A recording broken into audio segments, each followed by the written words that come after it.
A reading from Genesis.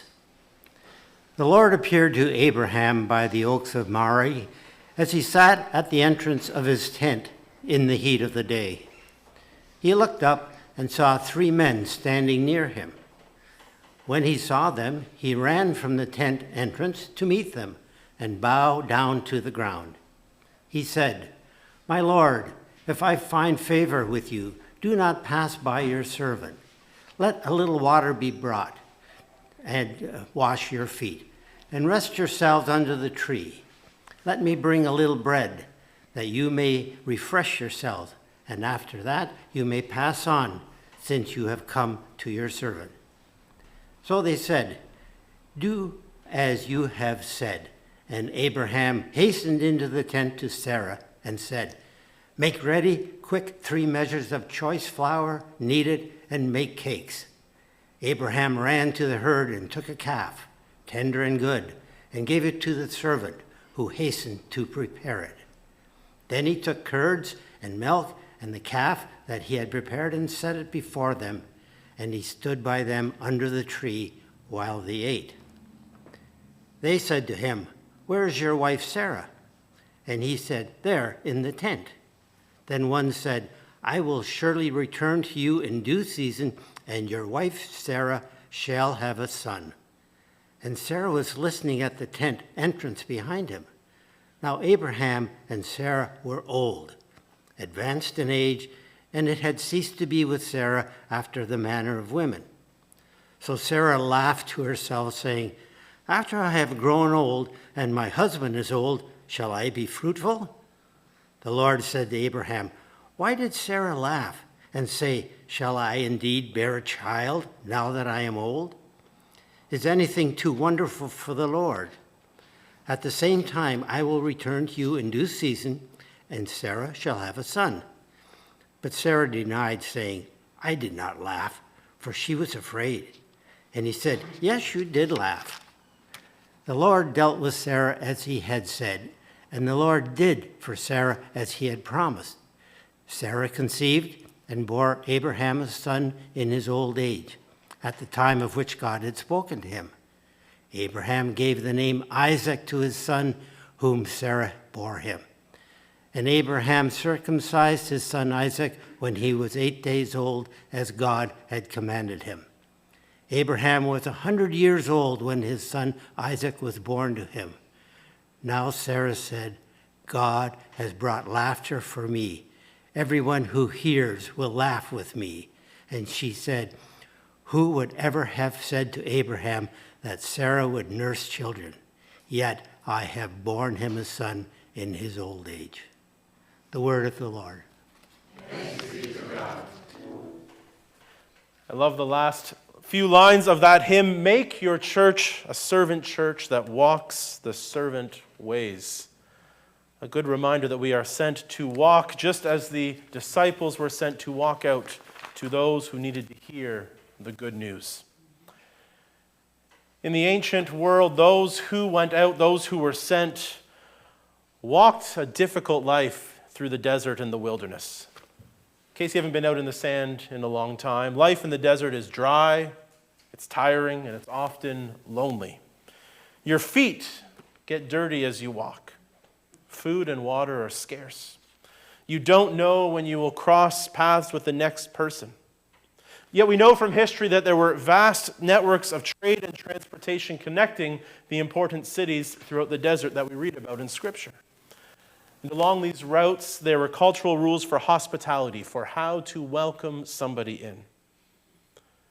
The desert was a place for those making their living. And in the early church, it was also a place who thought the best way to live their religious life was to get away from that which might distract them. One of the favorite group of people I was introduced to in seminary was the Desert Fathers and Mothers. And we have records of a collection of their sayings, people from the 3rd and 4th centuries who, when they became Christians, went into a life of extreme monasticism. They sold all their belongings, gave it to the poor, and then went to live in the deserts of Egypt, some people living on poles, some people living in huts, but all of it to show their devotion to God. And even though they lived alone and isolated, they still practiced hospitality in the desert. In these collections of the sayings from the Desert Father, one story tells of a visitor who came to a hermit as the hermit was about to pray and said, "Forgive me, Abba, for hampering you in keeping your rule." The hermit answered, "My rule is to welcome you with hospitality and to send you on your way in peace." These desert fathers and mothers took their instruction, their way of life, from the call of Abraham, the one who sat at the entrance to his tent in the heat of the day and welcomed 3 strangers into his home. And not knowing that this was the Lord's presence, Abraham demonstrated hospitality to those he did not know, a hospitality that led to life-changing news. As I mentioned, we're in the beginning, or in the second week of a 4-week journey through Genesis and the story of Abraham and Sarah. And we pick up our story today nearly 25 years after last week's events. We heard last week of the anticipation Abraham experienced when at the age of 75, he was called to leave his family and country and wander to a new land which the Lord would give him. Again, at the age of 75, he would become the father of generations and his name would be a blessing. Now was not the time, but these would come. We heard that when he came to the land of Canaan, Abraham set up an altar to the Lord as a sign of praise. All of this great and bewildering news had come to Abraham and Sarah, and so they go forward on their journey in faith, and they wander, and nothing happens. The next 25 years is filled with pain, with hardship, and disobedience. The anticipation of God's promises being fulfilled takes longer than either of them would expect. There's famine in their land, and so they end up in Egypt. Later, having gained livestock and riches, they journey to Bethel. After a great war, Abraham is blessed by Melchizedek, but still, there's no son, no heir, only promise. Next, we're introduced to Hagar, a slave of Sarah who she got in Egypt. And we'll hear more about Hagar's story next week. But for now, we're told that Sarah gives Hagar to Abraham to bear him a son. The son, the heir of Abraham, will be considered Sarah's because Hagar was her slave. And this human-made arrangement does produce a child, Ishmael. It was Sarah's idea to use Hagar, her slave, for these purposes, but once the child is conceived, Sarah looks upon her servant Hagar with contempt. Anticipation of their future was strong, but Abraham and Sarah end up in a time of contempt and jealousy. Which brings us to today's story from Genesis. To 3 strangers appearing at the door to Abraham's tent and making the shocking proclamation again that Abraham and Sarah will have a child. 24 years they've been waiting. If it was possible when the couple was young at 75 and 65, it certainly seems that the time has passed now that they are nearly 90 and 100 years old. And Sarah, who has helped prepare this meal of hospitality, is standing near the door of the tent and hears this news and does what any respectable person would do. She laughs. The most absurd statement that she could hear, the most absurd statement has been made, a promise that she and her husband have waited a quarter century to see fulfilled. And here it's shared again. She laughs at a lack of sense that is present outside of that tent.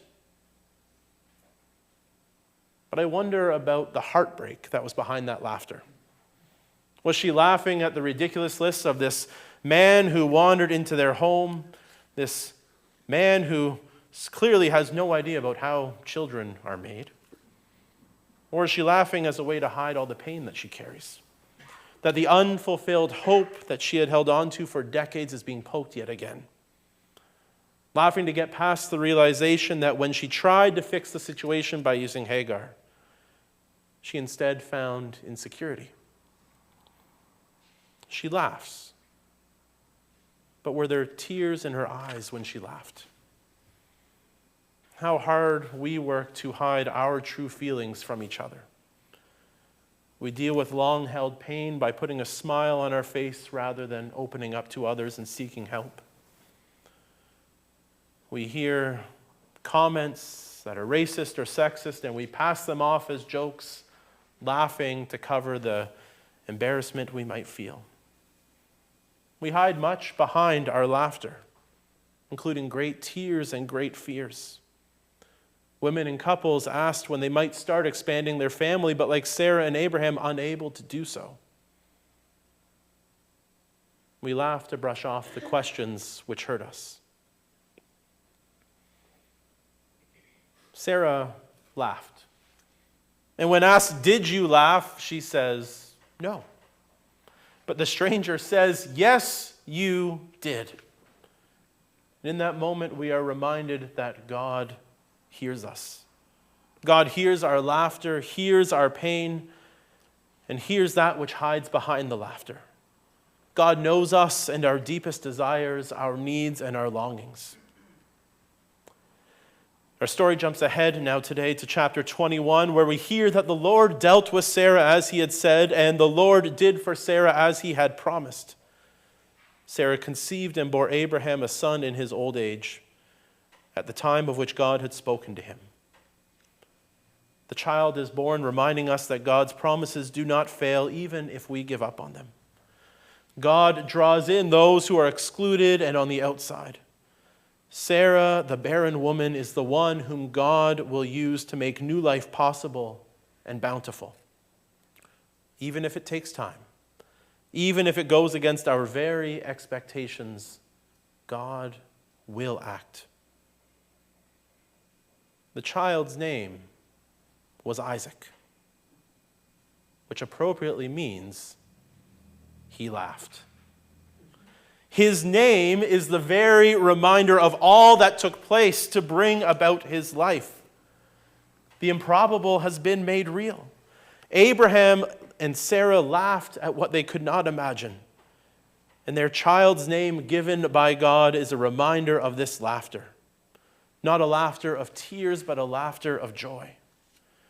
And then Sarah said, "God has brought laughter to me. Everyone who hears will laugh with me." It's again a reminder of the gospel that goes out to all people. First to Israel, then to the Gentiles. To all the world, all who are brought in through Abraham and his lineage. As we say Isaac's name, we laugh with Sarah. We laugh not as a way of hiding our pain, but at celebrating at what God has done. We laugh with knowledge of God's love for us. We laugh at having struggled for many years and yet knowing that God's ways will prevail.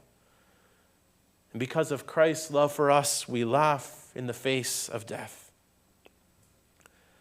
Back to the desert fathers. They told a story of an old man who was dying in Seat. The brothers stood around his bed and clothed him and began to weep.